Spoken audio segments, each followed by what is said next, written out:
Bendiciones para todos, amados hermanos, que el Dios y el Padre de nuestro amado Rey, de Yeshua HaMashiach de Nazaret, esté con cada uno de nosotros.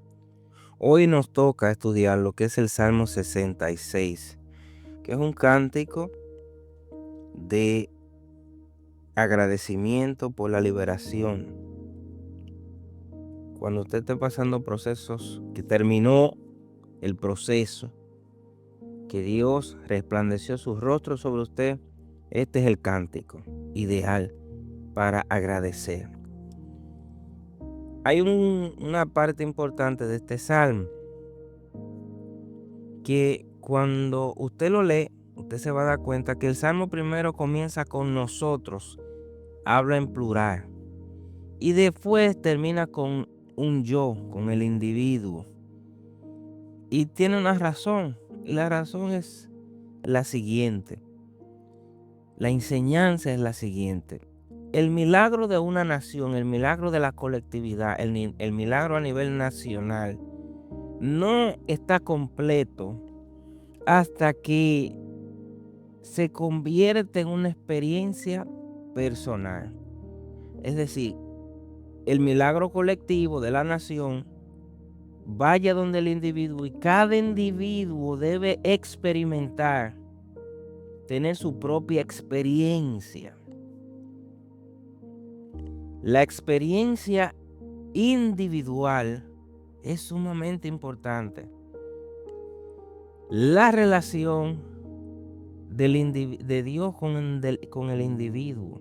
Hay una relación de Dios con la nación, con la congregación, con la colectividad. Pero también hay una relación personal. Hay una experiencia personal. Y la experiencia personal es de Dios y usted. De Dios y mía. Y eso no se discute. Usted no puede discutirle la experiencia que una persona ha tenido con Dios. Usted no puede discutírsela porque eso es algo de Él.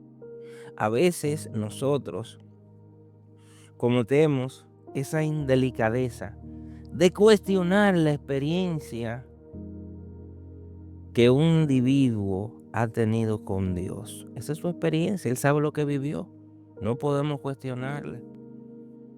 Que podemos guiarle o hacerle referencia a cosas que vivieron los profetas, los antiguos en la Sagrada Escritura, perfecto.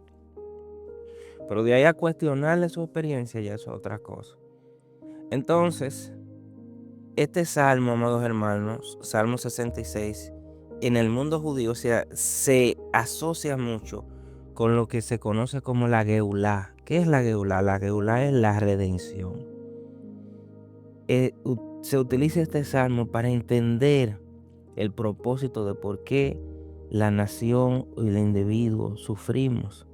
No es simplemente sufrir por sufrir, sino que es un proceso de refinamiento. Cuando Dios manda una prueba, un sufrimiento sobre una persona, no es para que esa persona sea destruida, es para que esa persona sea refinada.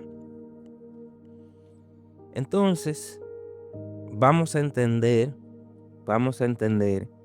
el por qué sufrimos, por qué viene la prueba, y vamos a agradecer a Dios cuando hemos salido de una enfermedad, una crisis económica, un peligro grave.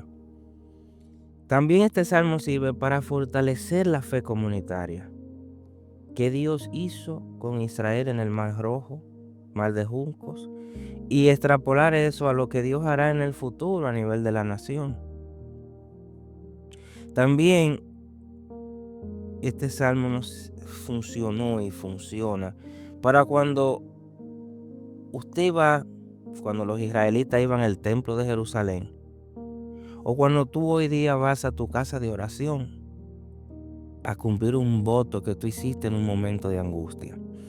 Así que esa es más o menos la introducción. Vamos a hablar ahora de los versos, lo vamos a hacer por bloque, por motivos de tiempo. Del verso 1 al 4 hay un llamamiento a nivel universal. Dice: aclamad a Dios con alegría toda la tierra, cantad la gloria de su nombre, poned gloria en su alabanza.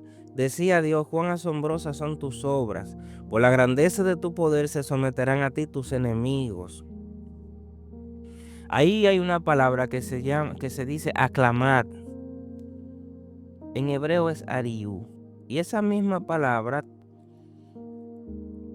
tiene la misma raíz que otra palabra en hebrea que se llama terubá, que es el sonido del chofar. Entonces, el punto aquí es que esta alabanza no es una alabanza silenciosa. Es un grito que tú, el individuo, la nación hace. Un grito de guerra y de victoria. Entonces, cuando tú analizas las Sagradas Escrituras, tú te das cuenta que Dios actúa a favor de Israel. Y que cuando Dios actúa a favor de Israel, la creación entera percibe la soberanía de Dios. Fíjense que cuando Dios mandó las plagas de Egipto, cuando Dios abrió el mar de juncos, todas las naciones del mundo antiguo, cuando tú lees la Biblia, se enteraron de eso y empezaron a temer a Dios. Recuérdense, Rajar la ramera, ¿por qué ayudó a Israel? Por lo que se decía del Dios. Ya eso, ustedes saben que todo se sabe en esta tierra. Las informaciones vuelan rápido. Y esos acontecimientos tan poderosos tenían que retumbar en todas las naciones del mundo antiguo. Salmo 101 dice, cantad alegres a Dios toda la tierra. Filipenses 2 del 10 al 11 dice, para que en el nombre de Yeshua se doble toda rodilla y toda lengua confiese que Yeshua el Mesías es el Señor. Para que toda lengua confiese que Yeshua es el Señor. Para que toda lengua confiese que el Padre es Dios, el Dios de Abraham, de Isaac y de Jacob, hacedor de maravillas. Versos 5 al 7 dice, venid y ve las obras de Dios, temible en hechos sobre los hijos de los hombres. Volvió el mar en seco, por el río pasaron a pie, allí en él nos alegramos. Fíjense que está haciendo un recordatorio de lo que pasó lo que le pasó al pueblo de Israel, lo que Dios hizo con Israel. ¿Cuál es el tema aquí? Fíjense que el salmista está conectando el pasado con el presente. El éxodo lo está conectando. ¿Por qué él hace esa conexión?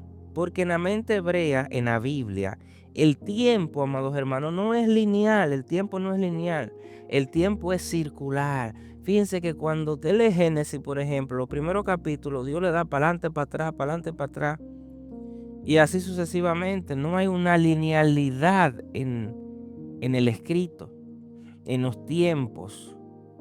Y eso usted tiene que entenderlo, porque el tiempo en la Biblia es de manera circular. Lo que Dios hizo una vez, Dios lo vuelve a hacer hoy. Hubieron profecías que se cumplieron, que se van a volver a cumplir nuevamente. No todas, pero algunas de ellas se van a cumplir. Cosas que pasaron. Fíjense que eso que el pueblo de Israel cruzando el mar de Junco, saliendo de Egipto, cuando usted lo lee, esa misma imagen se extrapola en el libro de Apocalipsis. Lea, usted va a ver que cuando vienen las mismas plagas de Apocalipsis, ya Dios la hizo, mandó plagas en Egipto, en Éxodo. Entonces el tiempo es circular, hay cosas que se repiten, que Dios le da para adelante, para atrás y para adelante. Entonces aquí David se está incluyendo, o sea, para David es como si él hubiese estado en la generación que cruzó el Mar Rojo, que cruzó el Mar de Junco. ¿Por qué? Porque cada judío debe verse, se ve a sí mismo como si hubiese salido de Egipto. Las almas de los judíos es como un colectivo, ellos la ven así. Todas las almas es un colectivo. Los judíos de ahora es como si hubiesen estado en el tiempo cuando Dios le entregó la Torá al pueblo de Israel en el monte Sinaí. Sus almas están entrelazadas, ellos lo interpretan así, ese concepto.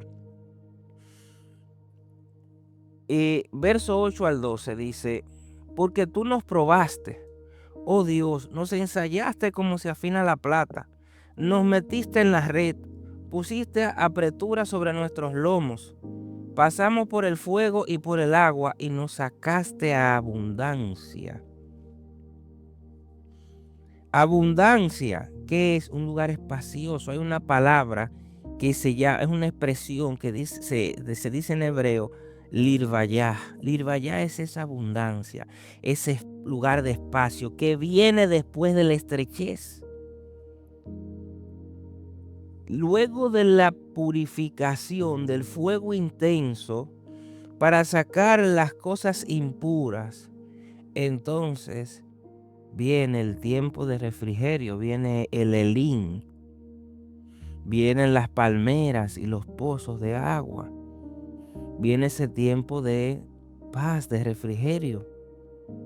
Isaías 43:2 dice: cuando pases por las aguas yo estaré contigo, cuando pases por el fuego no te quemarás. Y primera de Pedro 1:7 dice: para que sometida a prueba vuestra fe, mucho más preciosa que el oro, el cual aunque perecedero, se prueba con fuego. La fe es más valiosa, es más preciosa que el oro. Al oro tú tienes que pasarlo por fuego para refinarlo. Y Pedro te está diciendo que si al oro hay que refinarlo, ¿cuánto no más a la fe? La fe de nosotros, ¿qué es la fe? La confianza, la emuná. La fe no es simplemente creer, la fe es un camino, un estilo de vida, una convicción, un actuar, un caminar, un vivir, caminar sobre la palabra, en la palabra de Dios. Eso es la fe. Los antiguos caminaron, confiaron en Dios. Cuando la Biblia te dice que los antiguos tuvieron fe, es porque confiaron en lo que Dios le estaba diciendo y caminaron. Dios les decía: crucen por ahí ahora, y ellos cruzaban por ahí ahora. Dios les decía: ustedes van a ser una nación como la estrella de los cielos, a la arena del mar, etc. Ellos confiaron en eso y actuaron en eso. Abraham es el padre de la fe porque hizo todo lo que Dios le dijo que hiciera. Abraham, vete allí. Abraham, quédate aquí. Abraham, ve allá. Abraham, a esto. Abraham, a lo otro. Si tú dices que tú tienes fe, que tú confías en Dios, tú tienes que caminar con lo que Él estableció en las Sagradas Escrituras. Si Dios te dice esto, hazlo en este tiempo, y tú confías en Dios, tú lo haces. O sea, la fe no es algo abstracto, no es algo de la mente, como en muchas ocasiones se nos ha enseñado. No es algo como que yo creo. Por eso es que dice que los demonios creen y tiemblan. Pero nosotros confiamos.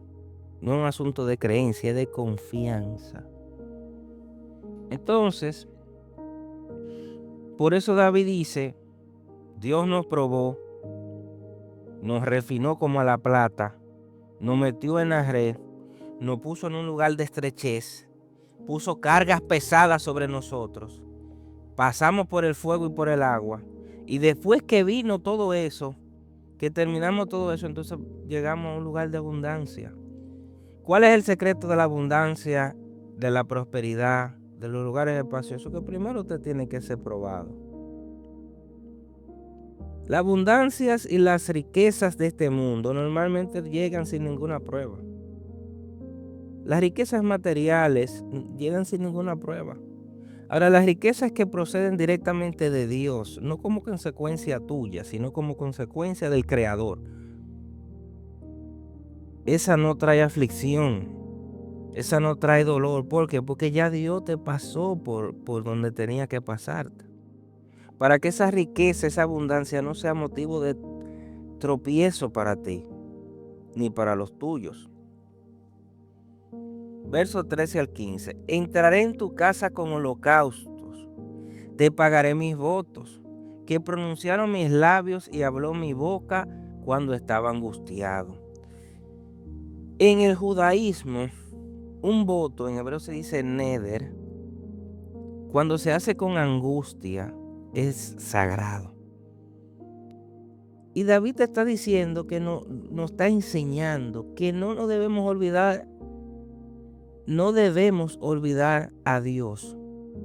No debemos olvidar a Dios una vez que el problema ha pasado. Mucha gente promete cosas. Dios, mira, si tú me ayudas en esto ahora que yo estoy en esta situación, yo voy a hacer tal cosa. Pero después que Dios te cumple, que pasaste, se te olvidó. Ya todo se te olvidó porque uno como ser humano tiende a hacer muchas promesas, como los políticos cuando andan en campaña, eso es promesa y promesa. Y cuando llegan al poder, si acaso se acuerdan, es que la naturaleza de nosotros los seres humanos es así. Dice, los sacrificios que está hablando aquí, dice, entraré en tu casa con holocausto, con sacrificios de animales engordados. ¿Qué simboliza eso? Que nosotros tenemos que dar lo mejor de nuestra sustancia en gratitud. Lo mejor de nosotros, entregárselo al Creador, a la causa del Creador. ¿Cómo lo podemos hacer? Si hablamos a nivel material, cuando tú le das a la viuda, a los huérfanos, a los necesitados, a los enfermos, es como si tú le estuvieras dando a Dios mismo. Dios nos está enseñando a nosotros desde antiguo cómo es Él. Por ejemplo, cuando Abraham se hizo la circuncisión, inmediatamente Dios lo visitó. Y por eso Yeshua dice que el que le da uno de estos es como si le estuvieran dando al mismo. Entonces, de la abundancia que Dios te entrega, paga tus votos, ve donde la viuda, ve donde el huérfano, ve donde el necesitado, ve donde el que está preso, ve donde el que te enseña la palabra de Dios. Y cuando tú le entregas a ellos de la abundancia en gratitud, eso es sagrado para Dios. Eclesiastés 5:4 dice, cuando a Dios haces promesa, no tardes en cumplirla. Romanos 12:1 dice, presentéis vuestros cuerpos en sacrificio vivo, santo, agradable a Dios. ¿Cómo presentamos nuestros cuerpos a Dios? Sucios, inmundos. No, santos, vivos, agradable a Dios, eso es agradable a Dios. Por eso la santidad es importante. Desde el antiguo se nos está enseñando a nosotros cómo debemos santificarnos. No es una confesión de la boca, porque mucha gente va a la iglesia y vive hablando por esa boca y diciendo muchísimas cosas. Yo soy cristiano, yo soy esto, yo soy lo otro, yo soy de la legión, de la denominación XYZ y me congrego con el pastor fulano y fulano. Sí, está bien, todo eso está perfecto. Pero ¿y qué tú haces en lo oculto? ¿Cuál es tu vivir? ¿Cuál es tu trato con tu esposa? ¿Cuál es tu trato con tu esposo? ¿Cuál es tu trato con tu vecino? ¿Cómo tú tratas a tus hijos? ¿Cuál es tu disciplina? ¿Cómo tú distribuyes lo que Dios te da para que lo administres? No es palabras, es acción. Dios es un Dios de obras. Las obras son importantes. Los frutos no son invisibles. Las obras son visibles, tiene que verse. Y tiene que hacerse con la intención correcta, buscar la gloria de Dios.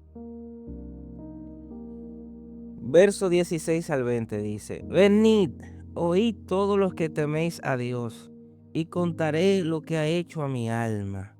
Si en mi corazón hubiese yo mirado a la iniquidad, el Señor no me habría escuchado, mas ciertamente me escuchó Dios. Dice aquí, si en mi corazón hubiese yo mirado a la iniquidad. En estos versos, ¿cuál es el mensaje? Hay dos.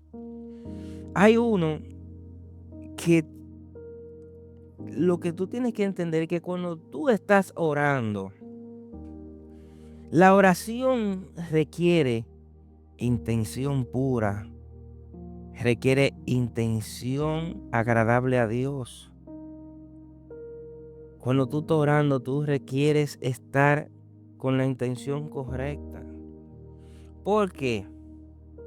Porque cuando tú oras reteniendo pecado de manera intencional, fíjense que estoy diciendo retener pecado intencionalmente, o sea, tú lo sabes y tú lo estás haciendo porque tú con conocimiento de causa, tú estás creando una barrera. Ahora, David te está diciendo Dice, si en mi corazón hubiese yo mirado la iniquidad, el Señor no me habría escuchado. ¿Por qué? Porque si yo hubiese estado orando con iniquidad, si yo hubiese estado orando en pecado, reteniendo un pecado intencionalmente, Dios no me escucha. Pero en este caso, David no está en esa situación y por eso él dice, termina bendiciendo a Dios porque no rechazó la oración ni su misericordia. Hermano, eso que usted está diciendo está medio sospechoso. ¿Cómo así? Váyase a Juan 9:31. ¿Qué dice Juan 9:31? Y dice, y sabemos que Dios no oye a los pecadores, pero si alguno es temeroso de Dios y hace su voluntad, a ese oye. Todos somos pecadores, sí. Todos practicamos el pecado. Ahí está la diferencia. Que hemos pecado y pecamos, sí, pero no lo hacemos como un deporte. Entonces, cuando tú no lo haces como deporte, Dios te escucha. Y cuando tú lo haces con la intención pura, Dios te escucha. Y por eso Santiago 5:16 dice, la oración eficaz del justo puede mucho. ¿Por qué la oración eficaz del justo puede mucho? Porque no retiene de manera intencional su pecado. No crea él mismo esa barrera, no hay esa barrera y por eso Dios le escucha. No lo rechaza y actúa en misericordia. Entonces, este es el mensaje del Salmo. Recuérdense, purificados como a la plata y después Dios nos lleva a abundancia, lugar espacioso. Recordar las crisis pasadas, eso fortalece nuestra fe. Cuando tú recuerdas y tú analizas lo que Dios hizo con Israel y tú estás pasando por una situación, tú afirmas tu fe porque tú ves lo que Dios hizo con ellos y Dios no miente. Y si Dios hizo eso con ellos, también con nosotros. Tercero, acuérdate de cumplir tus promesas. Y cuarto, el secreto para que nuestra oración sea escuchada es arrepentimiento, no presentarte a Dios con un corazón impuro, donde el pecado tú lo estás haciendo de manera intencional, sino acércate a Dios con un corazón puro, sencillo y con una intención, la intención correcta. Así que tengan paz, amados hermanos, en el nombre poderoso de Jesús. Shalom a todos, bendiciones.